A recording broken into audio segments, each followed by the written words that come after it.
जय श्री कृष्णा दोस्तों, हमारे BS शर्मा भारद्वाज चैनल में आप सभी दोस्तों का स्वागत है।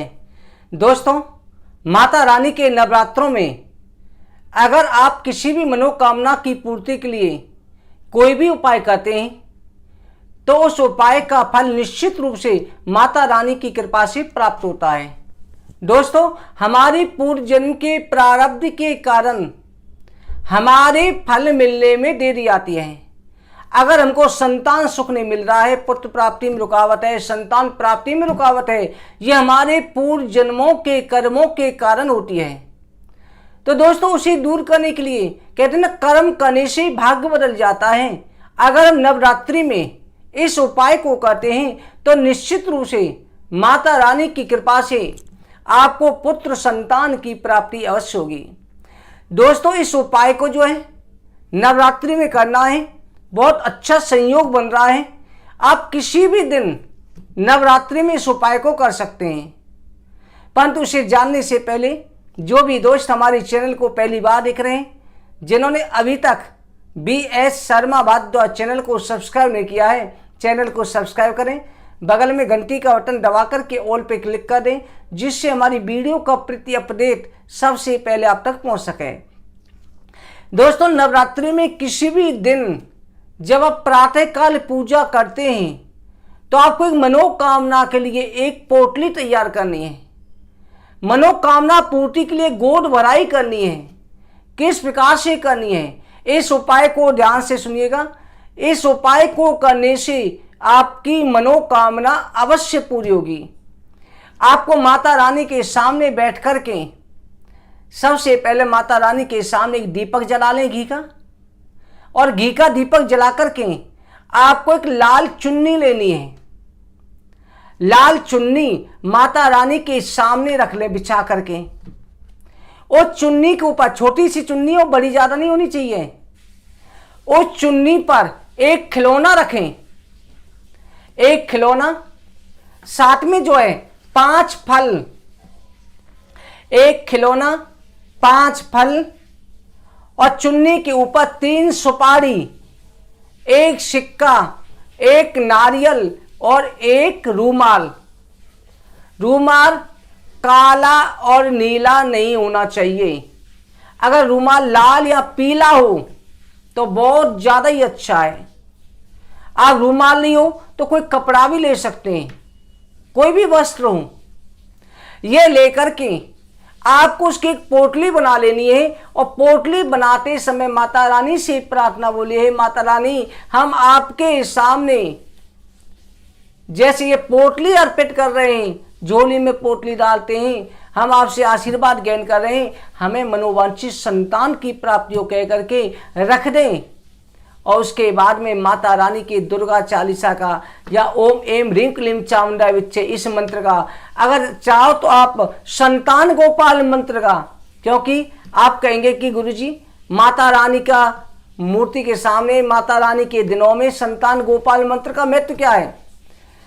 दोस्तों, पद्म पुराण के अनुसार दुर्गा, कृष्ण और गणेश तीनों एक ही हैं, एक बिंदु के द्वारा ही हैं। क्लीम, क्लीम दुर्गा में भी आता है, माता रानी में भी, गणेश जी के अंदर भी आता है, और श्री कृष्ण के अंदर भी क्लीम मंत्र का उच्चारण आया है।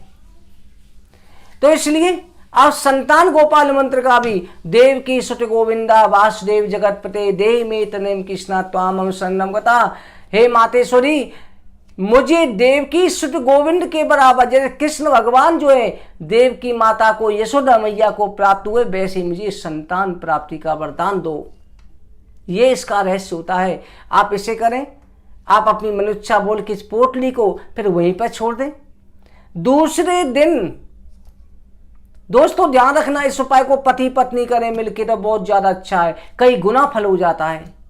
अगर पति बाहर रहता है तो पत्नी भी कर सकती है, अगर पति इसमें श्रद्धा नहीं रखता तब भी पत्नी कर सकती है, पति का फोटो पास में रख के कर सकती है। दूसरे दिन पति पत्नी जो है प्रातःकाल फिर स्नान करके माता रानी के चरणों में बैठ जाएं, फिर माता रानी से प्रार्थना करनी है, अपना भाव प्रकट करना, भाव से करनी है। उसके बाद उस झोली को पति जो है पत्नी की गोदी में दे देवे। आप चाहो तो बड़े बुजुर्ग से, ब्राह्मण से भी गोदी में डलवा सकते हैं। ये घर के मंदिर में भी कर सकते हैं उपाय, घर के मंदिर में ही करना है। झोली में लेने के बाद में आपको फिर करना क्या है कि जो झोली उसके अंदर जो चुन्नी है उसको तो माता रानी की मूर्ति पे ही चढ़ा देना है। आप मंदिर में भी चढ़ा सकते हो। और जो खिलौना रखा है, खिलौना को आप किसी बच्चे को दे दें। अगर आपको लड़का चाहिए तो किसी लड़की को दे दें। अपने घर के बच्चे को, लड़का नहीं ले रहा तो लड़की को भी, कन्या को फिर दे सकते हैं। नहीं तो अपने लड्डू गोपाल जी के सामने रख दें। फल जो हैं 5 फल उनको गाय को खिलावें। जो सुपारी है उन्हें शिवलिंग पर चढ़ा के आ जाए या बहते हुए पानी में प्रोवाइड करें। जो सिक्का है उसे पीपल के नीचे दबा दें या तुलसी के नीचे दबा दें। और जो रूमाल है वो पंडित जी को दे दें, कुछ पैसे रख करके, जो कपड़ा रखा है आपने। और जो नारियल है, नारियल आपने जो रखा है उस पोटली के अंदर, नारियल को लेकर के उसे छील करके उसका बीज जो है अगले दिन स्त्री को सूर्य उदय से पहले पूर्व दिशा की तरफ मुख करके बैठ जाए और बैठ करके गंगा जल के साथ में निकल जाना। छोटा सा बीज निकलता है, बाजरे के दाने के बराबर, जो गिरी गोला को तोड़ेंगे उसके अंदर निकलता है। कई लोग जो नारियल के ऊपर फूल आया होता है उसके अंदर जो बन जाती है गिरी, मोटा बन जाता है फूल, उसको भी बीज समझ बैठते हैं। बीज छोटा सा होता है, जैसे बिल्कुल जरा सा काली मिर्च के दाने की तरह बिल्कुल छोटा सा निकलता है। उस बीज को निकल जाए और नारियल का बाकी पति पत्नी परिवार वाले प्रसाद ले लें। दोस्तों केवल ये उपाय करना है। इस उपाय को करने से निश्चित रूप से संतान की प्राप्ति होती है, पुत्र की प्राप्ति होती है, पुत्र प्राप्ति का वरदान प्राप्त होता है। दोस्तों दोबारा से इस उपाय के सामान को सुन लें, कहीं आप भूल जाएं।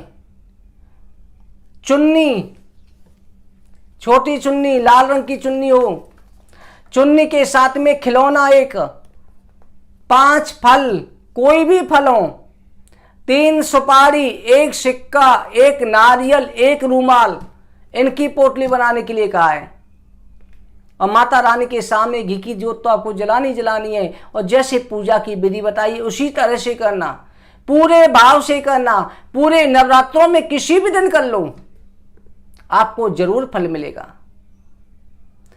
दोस्तों बाकी माता रानी के सामने आपको और भी उपाय करने के, जो भोग लगाने की विधि है उसकी वीडियो में नित्य प्रति बता रहे हैं कि आपको क्या क्या भोग लगाना। अगर आप लगा सकते हो और कुछ नहीं कर सकते हो तो इसी उपाय को करने से आपको फल की प्राप्ति होगी। दोस्तों अगर आपको मेरी वीडियो जानकारी अच्छी लगी हो, लाइक करें, शेयर करें। चैनल को सब्सक्राइब नहीं किया, सब्सक्राइब जरूर करें। आगे की वीडियो में जानकारी के साथ मिलते हैं। आप सभी को जय श्री कृष्ण।